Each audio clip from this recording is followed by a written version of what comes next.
हिंदू धर्म में गाय को मां का दर्जा दिया गया है और उसकी पूजा की जाती है, लेकिन कुछ लोग अज्ञानता का परिचय देते हुए गाय को सड़क पर खुला छोड़ देते हैं और दूध निकालने के समय उन्हें घर ले जाते हैं। सारा दिन ये गाय जगह जगह लगे कूड़े के ढेरों पर खड़ी रहती हैं और कुछ ना कुछ वहां खाती रहती हैं। यही हाल पनामा चौक का भी है, जहां पर लोगों द्वारा सड़क पर कचरा फेंका जाता है और गाय कुछ ना कुछ खाकर अपना पेट भरती रहती हैं, जो कि उनके लिए जानलेवा साबित हो सकता है। लोगों ने गुस्सा जाहिर करते हुए कहा कि पहली बात जहां पर कूड़ेदान रखना चाहिए ताकि सड़क पर कचरा ना पसरे। इसके साथ ही उन लोगों को भी समझदारी से काम लेना चाहिए जिन्होंने गाय व अन्य जानवर पाल रखे हैं। अगर वह इन जानवरों का दूध निकालते हैं तो उनकी जिम्मेदारी बनती है कि वे जानवरों की देखरेख भी करें, उन्हें घर पर रखें और उनके चारे पानी का इंतजाम खुद करें। ऐसे लोग जो सड़क पर जानवरों को खुला छोड़ देते हैं के खिलाफ कार्रवाई होनी चाहिए। सर, आप गाय, लेकिन एक तरफा देखा जाए जे गाय माता तरफ जो है उसी कचरे के ऊपर कुछ लोग जो है वो उसी के ऊपर सब्जियां डाल रहे हैं। क्या ये सही है? क्योंकि एक तरफ जिद्दोजहद चल रही है, गौ माता को लेकर राष्ट्र बनाने की बात हो रही है, और दूसरी तरफ कुछ लोग ऐसे हैं जो इन गाय माता को गंदगी में छोड़ रहे हैं। क्या कहेंगे? देखिए, सबसे पहले तो यहाँ पे गंदगी होनी नहीं चाहिए। गाय माता जो है हिंदू धर्म के हिसाब से बड़ा इसे पूजा जाता है। मुझे नहीं समझ आता है कि इस किस्म यहाँ पे कम से कम कूड़ादान होना चाहिए, कूड़ेदान के अंदर गंद होना चाहिए, और ये जो खा रहे हैं गंद, यहाँ पे जो गंद पड़ा हुआ है ये बहुत ही हानिकारक है इनके लिए। तो सबसे पहले मैं जेएमसी को अपील करूँगा कि यहाँ पे एक कूड़ादान लगाएं। कम से कम लोग यहाँ पे जो उनका वेस्ट है वो उस कूड़ेदान में डालें। जाके ये जो हमारी गाय माता है इनको ये गंद ना खाना पड़े, मैं तो यही कहूँगा। सर, देता है और शाम को वापिस दूध निकालने के टाइम में को घर ले जाता है। बिल्कुल आपने सही कहा। अगर आप यहाँ से आगे चौक में जाएंगे वहाँ पे कम से कम आपको 10 से 12 गाय मिलेंगी।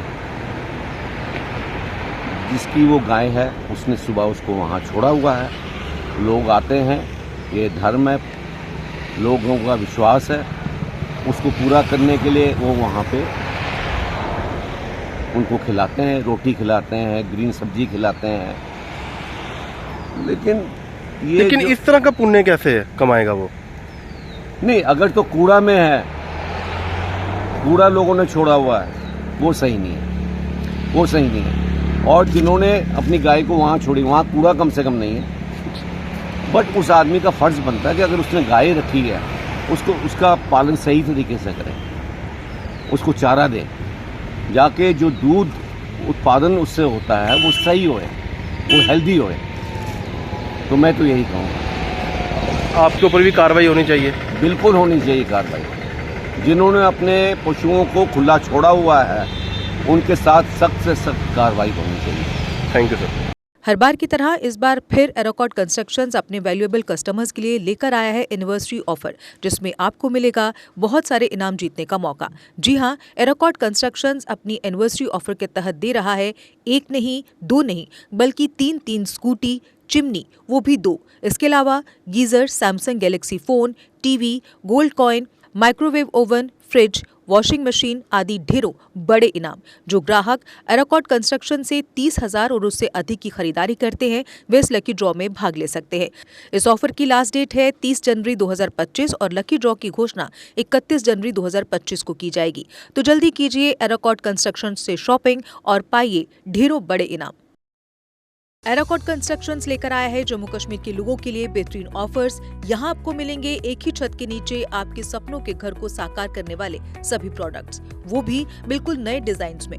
अगर आप बना रहे हैं अपना नया घर या फेस्टिव सीजन के दौरान कर रहे हैं अपने घर को रेनोवेट, तो एरोकॉट कंस्ट्रक्शंस के अलावा आपको कहीं जाने की जरूरत नहीं है, क्योंकि यहाँ मिलेगी टाइल्स, सैनिटरी, हार्डवेयर आइटम्स की विशाल रेंज। क्योंकि एरोकॉट कंस्ट्रक्शंस जम्मू कश्मीर का है सबसे बड़ा टाइल्स एंड सैनिटरी स्टोर। जो यहाँ है वो आपको कहीं नहीं मिलेगा।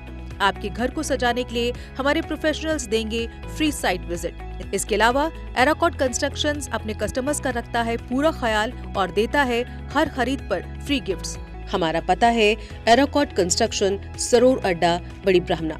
Mobile number 9070584444, 90703 14444।